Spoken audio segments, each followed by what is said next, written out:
Génération identitaire, si vous ne connaissiez pas, vous avez très certainement entendu ce nom. Troisième jour de tension dans les Alpes. Depuis que samedi, des militants d'extrême droite ont bloqué un col très emprunté par les migrants.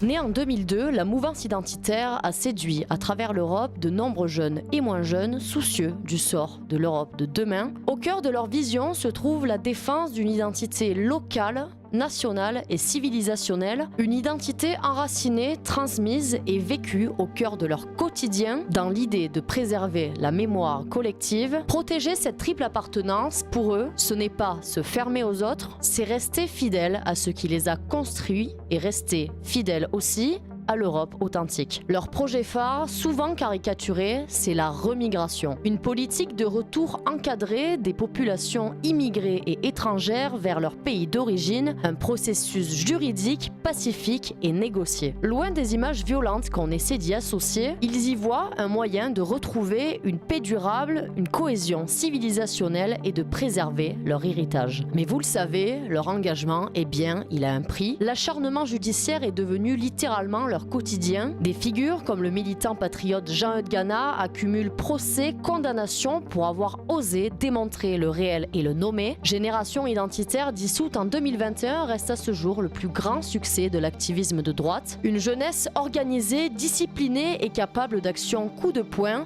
pour littéralement être en première ligne pour défendre la France et l'Europe. À l'heure où la répression politique est à son point culminant, des militants identitaires, pour avoir simplement rendu hommage aux victimes du Bataclan, se sont retrouvés perquisitionnés et placés en garde à vue, et même placés sous contrôle judiciaire avec procès à la clé. À travers ce documentaire, nous avons voulu remonter leur épopée militante de 2025, couverte sur tous les fronts par ligne droite, et comprendre comment ces jeunes gens arrivent à faire bouger les lignes et à tant déranger nos technocrates. Ils sont clairs, ils disent non à l'amnésie identitaire de notre peuple et de notre civilisation.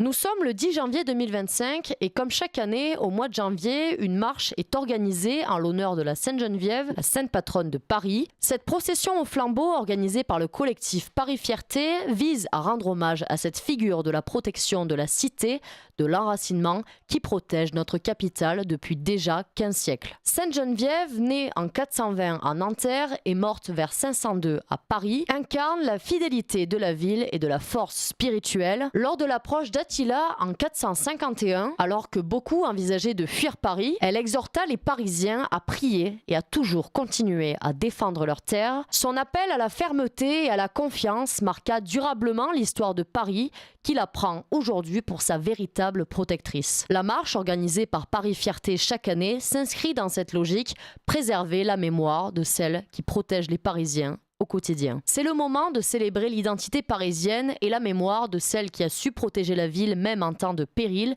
en filigrane avec la crise identitaire et civilisationnelle que nous vivons aujourd'hui. Au lendemain de la célébration de la Sainte-Geneviève, les natifs de Paris, les normaux de Rouen ou Nouvelle Droite de Lille se sont rendus devant la statue de Jeanne d'Arc pour célébrer et surtout rendre hommage à la figure éternelle de Jean-Marie Le Pen, décédé quelques jours plus tôt. Ils ont déployé une banderole « Jean-Marie Le Pen, la flamme ne s'éteindra pas » et ils ont aussi scandé « Jean-Marie Le Pen, éternel ». Vous le savez, comme le rappelait le menhir, mort, même l'ennemi a droit au respect. Principe manifestement non partagé par la gauche qui n'a pas hésité à sabrer le champagne alors que son cadavre était encore chaud, et ce, évidemment, dans l'indécence la plus totale. La jeunesse identitaire, elle, a tenu à rendre hommage à la figure du patriotisme et au plus grand visionnaire du XXIe siècle et au véritable précurseur du succès des idées du camp national, puisque oui, on le répète encore une fois, les hommes meurent, mais pas les idées.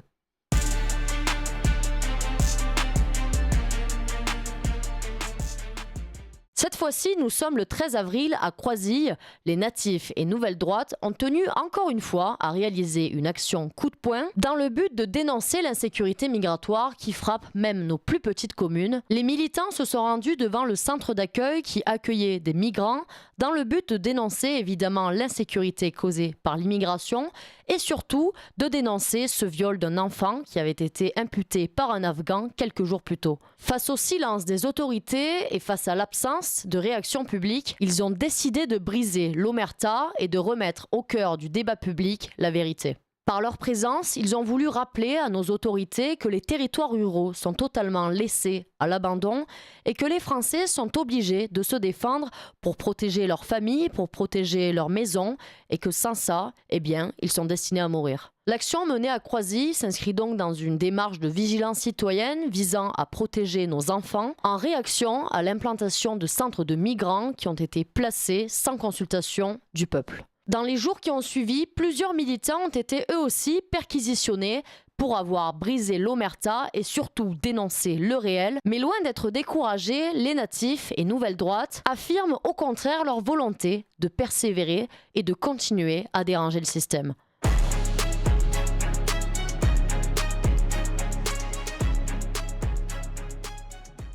Nous sommes cette fois-ci le 28 mai 2025 où les natifs ont encore une fois décidé de mener une action coup de poing, cette fois-ci devant le théâtre L'Européen où se produit Mustapha El Atrassi. Vous le savez, l'humoriste avait appelé durant ses spectacles précédents à insulter les Guers et à ne plus perdre de temps à s'insulter entre Africains et Maghrébins. Face à ces provocations répétées, les militants ont décidé d'intervenir eux-mêmes sur le terrain en appelant fièrement à la remigration de Mustapha El Atrassi.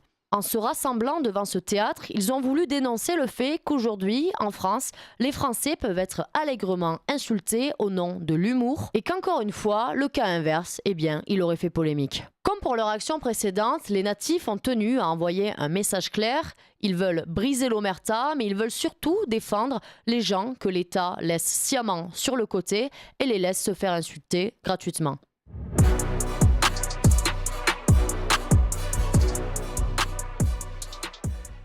Cette fois-ci, partons à Rouen. Nous sommes le 21 juin et les Normaux ont décidé de mener une action symbolique devant la préfecture de Seine-Maritime.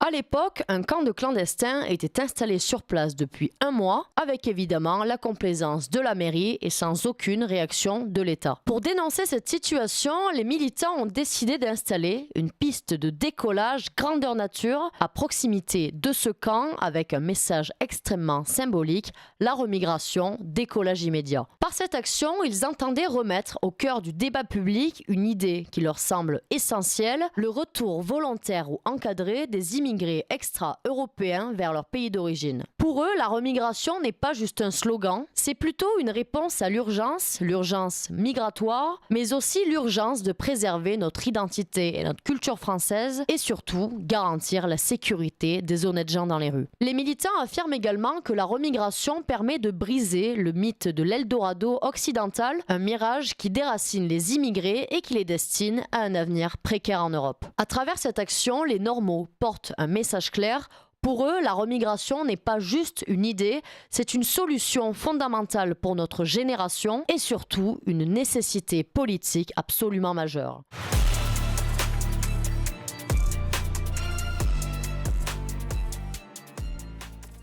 Cette fois-ci, nous nous envolons pour Vienne, en Autriche. Je me suis rendue sur place pour Ligne Droite à l'occasion de la manifestation pour la remigration. En arborant fièrement les couleurs des identitaires, plus de 1000 militants venus de toute l'Europe ont tenu à porter encore une fois ce message clair, la remigration des personnes non assimilées, des personnes en situation irrégulière et également des criminels étrangers. Malgré l'hostilité des quelques groupes antifascistes venus perturber la manifestation, le cortège patriote n'a pas tremblé et ces jeunes ont tout de même pu faire entendre leur voix et porter ce projet qui est aujourd'hui partagé par une grande majorité des Européens. En clair, le message était hautement symbolique, ils voulaient finalement se réapproprier leurs terres et vivre tranquillement chez eux, comme leurs ancêtres ont pu le faire et comme, nous l'espérons, leurs enfants le pourront.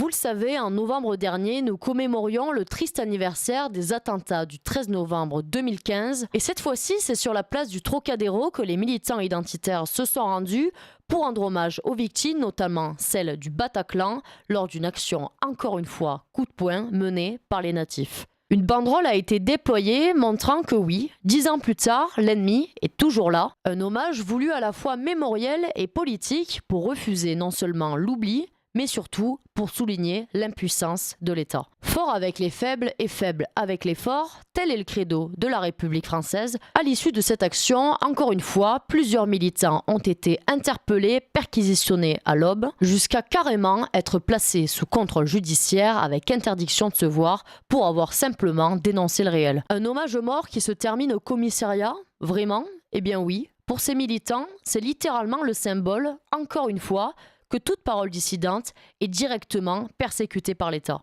Voilà, chers auditeurs, à travers ce documentaire, j'ai voulu vous rappeler à quel point les militants identitaires sont ô combien importants et comment leur travail acharné permet le succès de nos idées. Les partisans sont de plus en plus nombreux et nous en sommes tous convaincus. C'est certainement grâce à eux et grâce à tous ces militants qui sont mobilisés sur le terrain en première ligne que la victoire arrivera. À travers toute la France et l'Europe, Ligne Droite les a soutenus à travers leurs actions, à travers leurs procès. Partout, nous étions sur le terrain à leur côté pour montrer que nous sommes véritablement le média militant et aussi les premiers à leur avoir tendu le micro, puisque vous le savez, ce sont des voix muselées par le système et nous avons voulu leur rendre cette légitimité de parole et surtout de la vérité. Le vent tourne, chers auditeurs, vous le savez, il est plus qu'important de ne pas perdre espoir.